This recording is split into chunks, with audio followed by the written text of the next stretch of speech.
Characteristics of op amp देखे थे कल हम लोगों ने। इस कैरेक्टरिस्टिक्स ऑफ ऑप एम्प में सिर्फ आइडियल कैरेक्टरिस्टिक्स देखे थे। आइडियल के साथ हम लोग आज प्रैक्टिकल कैरेक्टरिस्टिक्स भी देखते हैं। आइडियल और प्रैक्टिकल में डिफरेंस, आइडियल कैरेक्टरिस्टिक्स ये अज्यूम करते हैं कि आइडियल कंडीशंस में हम लोग इस पे काम करते हैं।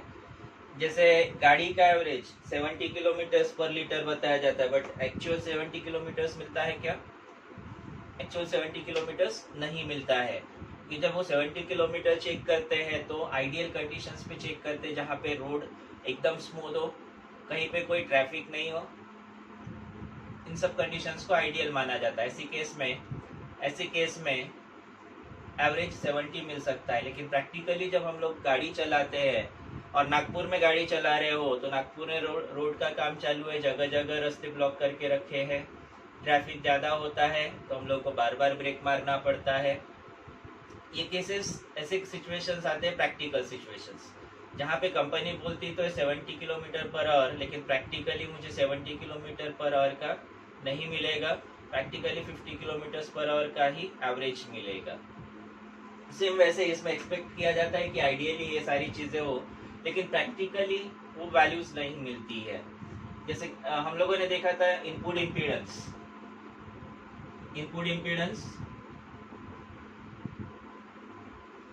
बोर्ड का दिख रहा है,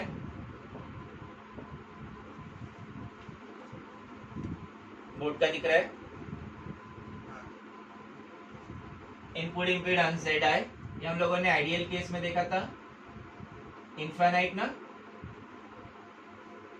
input impedance infinite.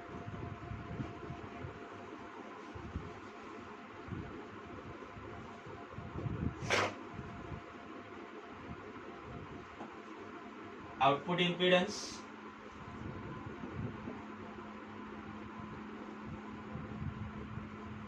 Z0 0, differential mode gain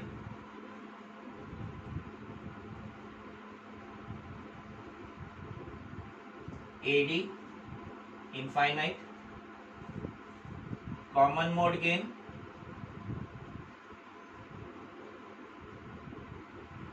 AC 0। ये सभी आइडियल केस में पैरामीटर्स है।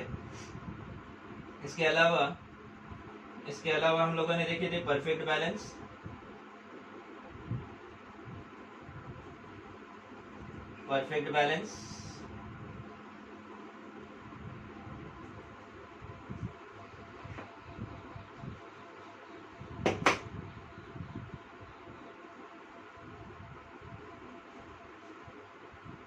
देन ड्रिफ्ट और CMRR, common mode rejection ratio infinite है। कॉमन मोड रिजेक्शन इसलिए इनफाइनाइट है, ये रेशो होता है AD/AC। CMRR ये रेशो होता है AD/AC, differential mode gain by common mode gain. Differential mode gain infinite होने की वजह से CMRR भी इनफाइनाइट होगा। इसके अलावा हम लोगों ने देखा था बैंडविड्थ,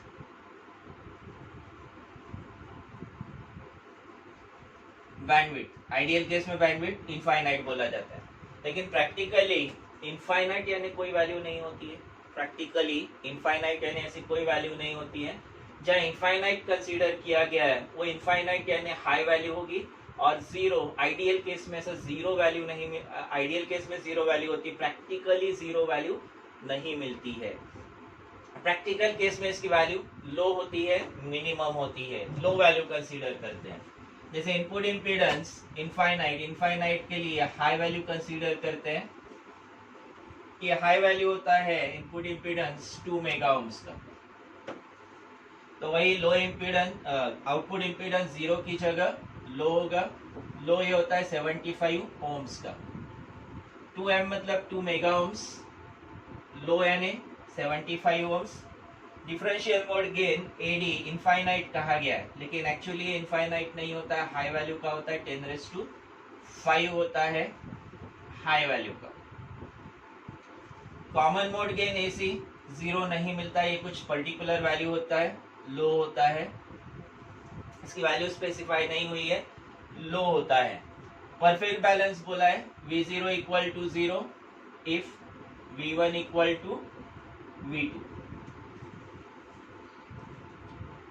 लेकिन practically V1 equal to V2 है तब भी V0 इक्वल टू 0 नहीं मिलेगा। V0 is not equal to 0 if V1 equal to V2।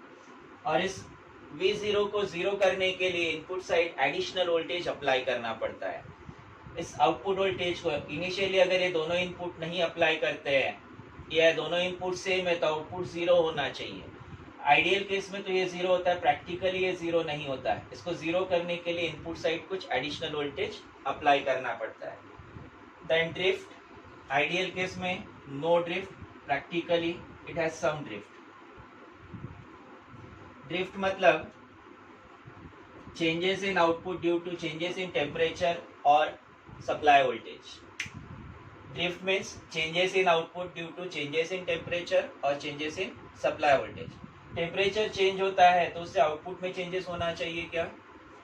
Ideal case में तो नहीं होता है। जैसे टीवी अगर देखते हैं, टीवी में गर्मी के दिनों में अगर हम लोग पिक्चर कोई मूवी देख रहे हो, टेम्परेचर हाई होता है, ज़्यादा टेम्परेचर होता है, उस वक्त उसका जो क्वालिटी है, साउंड क्वालिटी या ब्राइटनेस है, उससे वैसा ही मिलेगा अगर हम लोग उसको ठंडी के दिनों में देख रहे हैं जहाँ टेम्परेचर कम होता है। टेम्परेचर की वजह से या फिर सप्लाई वोल्टेज में फ्लक्चुएशन होते हैं तो उससे भी कलर कोई टीवी का ब्राइटनेस या कलर कम नहीं होते या साउंड कम ज़्यादा नहीं होता है, उसे कहा जाता है ड्रिफ्ट। ड्रिफ्ट यानी changes in output voltage due to changes in temperature और supply voltage. Then CMRR, common mode rejection ratio, it is ratio of differential mode gain to common mode gain। Ideal case में ये infinite होता है, practically infinite ऐसी value नहीं होती है। ये डीबीज में मेजर किया जाता है 90 dB। 90 dB, ये dB यानी पैरामीटर है 20 log of x। dB यानी 20 log of x के टर्म्स में आता है। dBs यानी 20 log of x, ये कंसेप्ट है। और ये 90 dB यानी काफी हाई वैल्यू होती है। बैंडविड्थ इनफाइनाइट बोला गया आइडियल केस में, प्रैक्टिकली ये होता है 1 megahertz.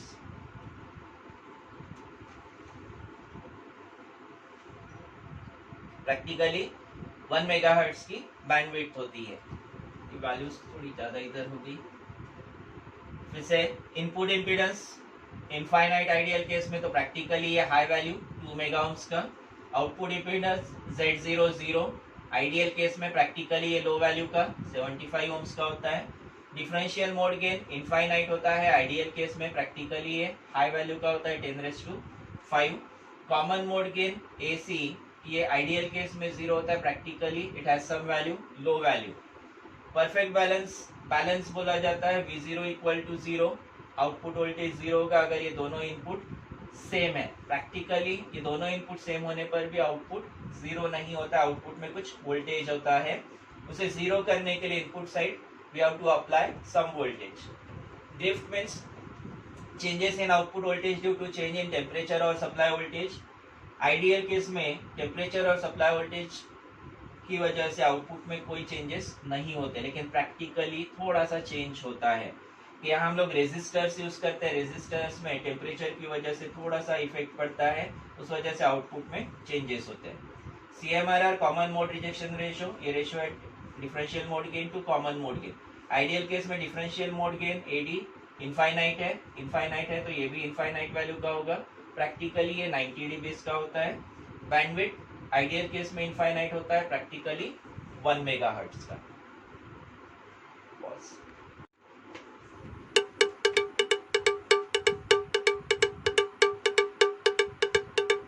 Symbol of op amp.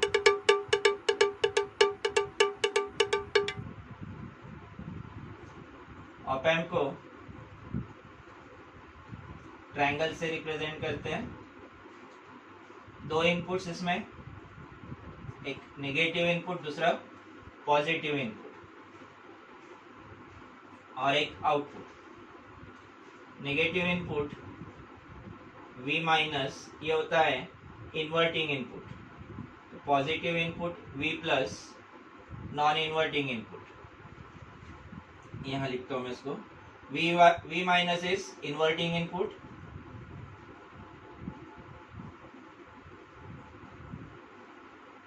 तो V प्लस है non inverting input.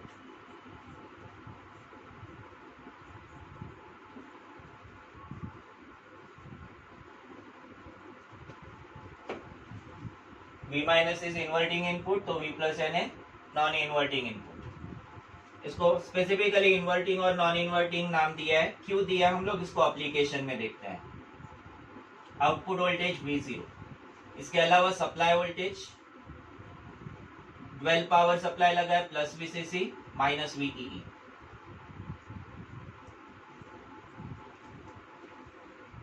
Supply voltage plus VCC minus VEE और input voltage minus V minus and V plus, inverting and non inverting input. कि supply voltage operational amplifier के working के लिए, जैसे कल भी मैंने बताया था, टीवी का पावर, टीवी का बटन हम लोग स्विच ऑन करते हैं तो उसको सप्लाई मिलता है, लेकिन अगर टीवी से हम लोग को कुछ आउटपुट चाहिए हो तो उसे या तो सेट टॉप बॉक्स कनेक्ट करना पड़ेगा या फिर हैंडसेट कनेक्ट करना पड़ेगा किसी तरह से, ब्लूटूथ से या फिर वाईफाई से, जैसे भी कनेक्ट होता है। वो हो गया इनपुट। इसके साथ साथ देखते हैं pin diagram. Pin diagram, op amp IC 8 pin का है, ऑपरेशनल एम्पलीफायर ये मिलेगा मुझे आईसी के फॉर्म में। ऐसे खरीदने जाओगे ऑपरेशनल एम्पलीफायर कहीं दुकान में खरीदने जाओगे, ऐसा नहीं मिलेगा कि पिन, ये मिलेगा आईसी की फॉर्म में। कौन है?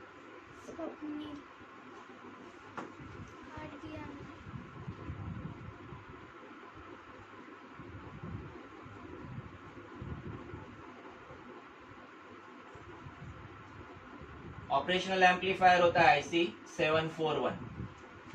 हम लोग जो ऑपरेशनल एम्पलीफायर पढ़ रहे हैं, this amplifier, operational amplifier is IC 741। ये थियरी और प्रैक्टिकल दोनों में है। इलेक्ट्रॉनिक्स के पेपर 1 में थियरी और प्रैक्टिकल दोनों में है। इसके जितने टोटल 10 एप्लीकेशंस हम लोग लेने वाले हैं, 10 एप्लीकेशन सिलेबस में दी है, उसमें से मैक्सिमम एप्लीकेशंस प्रैक्टिकल में है। इसके मैक्सिमम एप्लीकेशंस प्रैक्टिकल में है, इसको अच्छे से समझना है। थियरी में इसका एक आधे बार पिन डायग्राम पूछा जाता है, अदरवाइज पिन्स की हम लोग को नंबर की जरूरत नहीं है, लेकिन ये इन्वर्टिंग नॉन इन्वर्टिंग ये ध्यान में रखना है। ये V0 यानी आउटपुट वोल्टेज,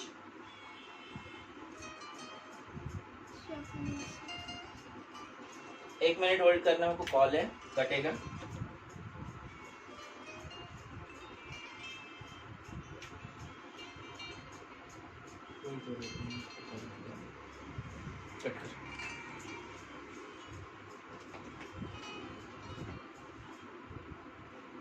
पिन नंबर 1 यहाँ पे, पिन नंबर 2 8 पिन की आईसी है, डीआईपी पैकेज कहा जाता है। आधे पिन एक साइड में, आधे पिन दूसरे साइड में।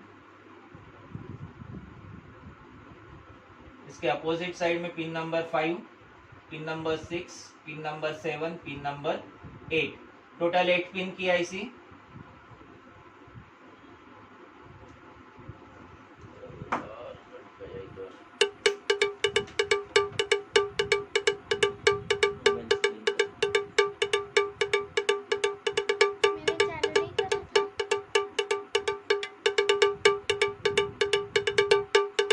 एक पिन का DIP package, DIP dual inline package, 4 pin एक साइड में, 4 पिन दूसरी साइड में, डीआईपी पैकेज कहा जाता है। ये टोटल 8 पिन का है, पिन का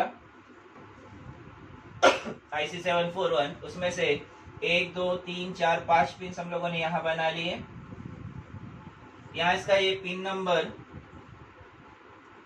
होता है 2, पिन नंबर होता है 3, आउटपुट होता है पिन नंबर 6।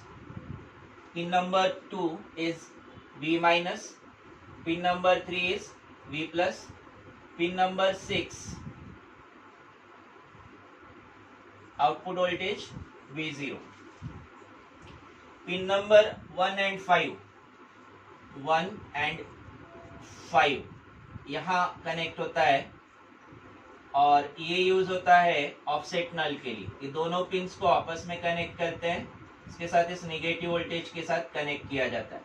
ये दो पिंस को आपस में कनेक्ट करते हैं रेजिस्टर के थ्रू, जिसे पॉट भी कहा जाता है, वेरिएबल रेजिस्टर के थ्रू। ये एरो दिख रहा है यहाँ, एरो रिप्रेजेंट करता है वेरिएबल रेजिस्टर।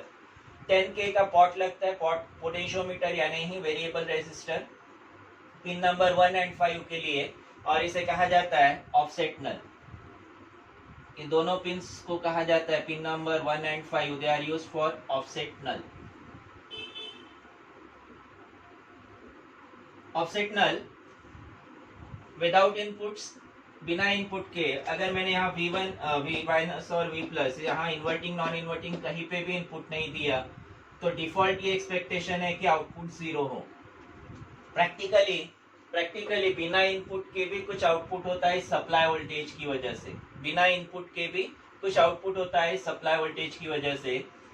ये आउटपुट 0 करने के लिए, ये आउटपुट अगर वैसे ही रहा तो हमारा जो इनपुट होगा उस इनपुट से आउटपुट में एरर होगा।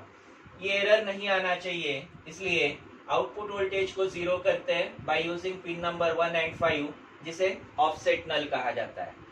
विदाउट इनपुट जो आउटपुट होता है उसे 0 करने के लिए इनपुट साइड जो वोल्टेज यूज करते हैं या फिर जो यहाँ पे एडजस्टमेंट करते हैं उसे कहा जाता है offset null adjustment. Then pin number 4 यहाँ पे और 7 यहाँ पे। Pin number 4 is -VEE supply voltage and pin number 7 plus VCC. Pin number 8 is NC not connected, no connection. Pin number 8 इसको राउंड फिगर करने के लिए 8 पिन का बना है, अदरवाइज पिन नंबर 8 की जरूरत नहीं है। 7 पिंस में ही इसका फंक्शनिंग हो जाता है, 7 पिंस में ही फंक्शनिंग हो जाता है। Pin number 2 inverting input, pin number 3 non inverting input, pin number 1 and 5 for offset null, pin number 1 and 5 for offset null, pin number 6 is output voltage, then pin number 4 is negative voltage, pin number 7 is plus VCC supply voltage, and pin number 8 is not used or no connection.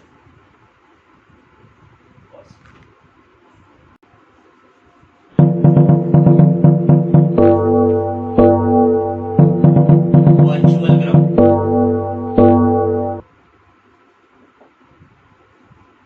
Virtual ground operational amplifier,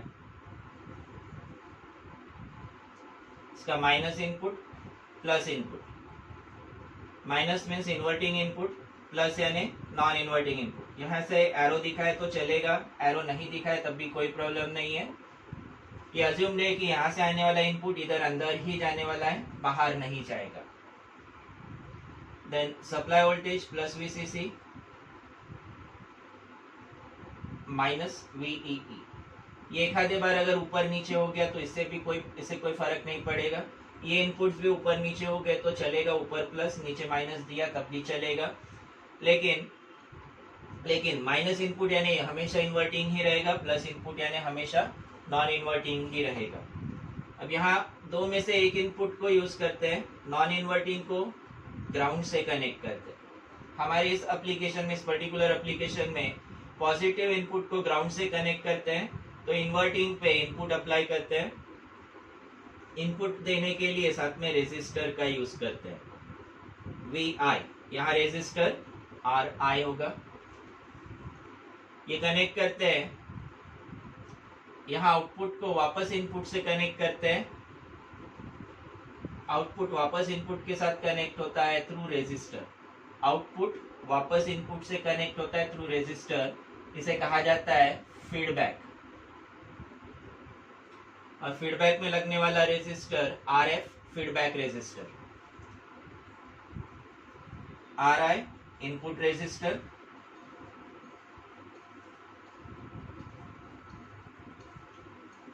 RF feedback resistor,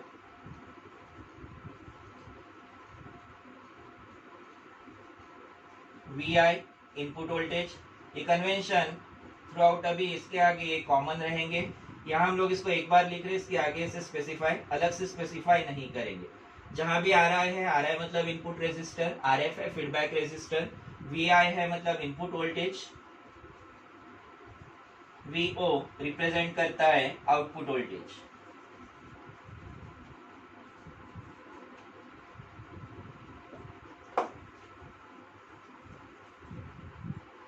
input resistor के through current flow होगा, I consider करते हैं।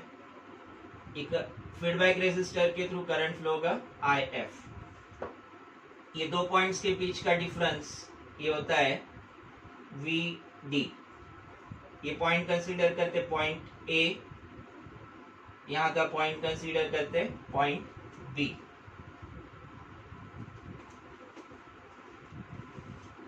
दो inputs का difference operational amplifier को input होगा। यहाँ difference यानी potential at point A minus potential at point B. Difference means ये दो पॉइंट ए और बी, दो पॉइंट्स के बीच का डिफरेंस VD होगा। From diagram VD equal to VA minus VB। VD equal to VA minus VB as AD। AD differential mode gain infinite होता है। इससे पहले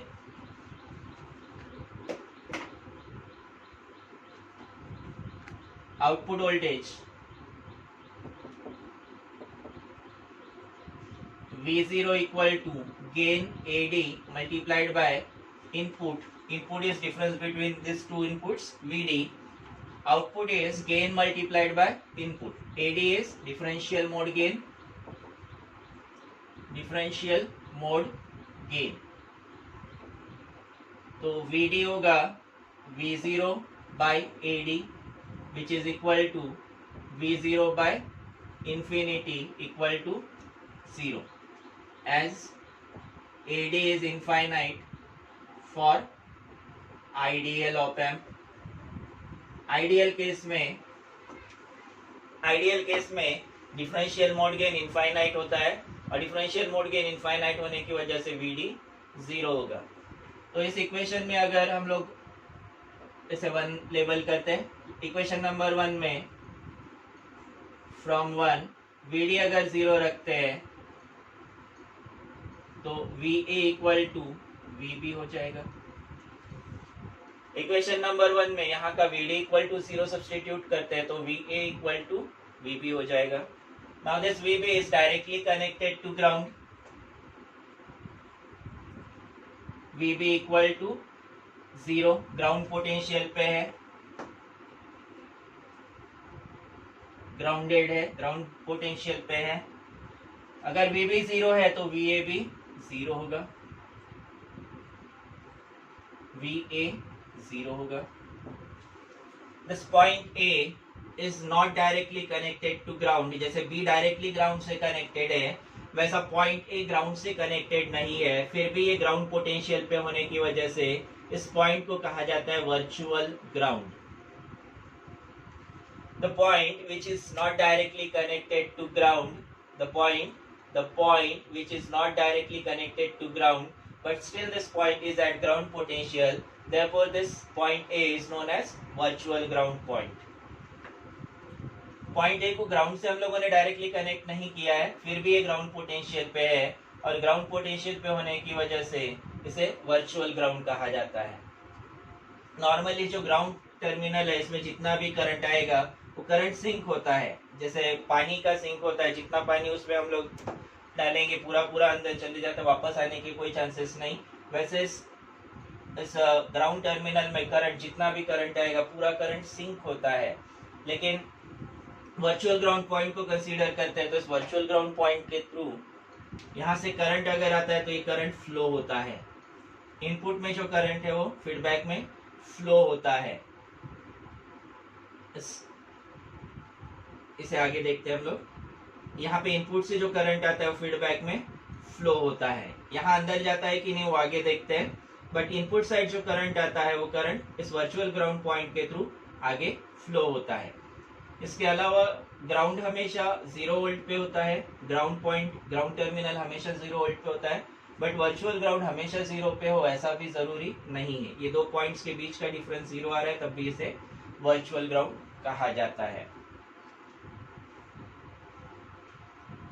यहाँ हम लोगों ने pin number 1 and 5 offset null वाले पिंस नहीं दिखाए। हर बार दिखाना है ऐसा कंपल्शन नहीं है, नहीं दिखाया तब भी चलेगा। इवन सप्लाई की पिंस भी मिस हो जाते हैं तो सब बहुत फर्क नहीं पड़ता है, लेकिन कुछ पिंस दिखाना है। Input pin V minus inverting input, V plus non inverting input, output voltage output terminal दिखना चाहिए, फीडबैक यहाँ कनेक्ट होते हुए दिखना चाहिए। सप्लाई के लिए प्लस VCC माइनस VE लगाना है, नहीं लगाए तो सब बहुत फर्क नहीं पड़ेगा पर लगाना है। यहाँ पे the point A is not directly connected to ground but still is at ground potential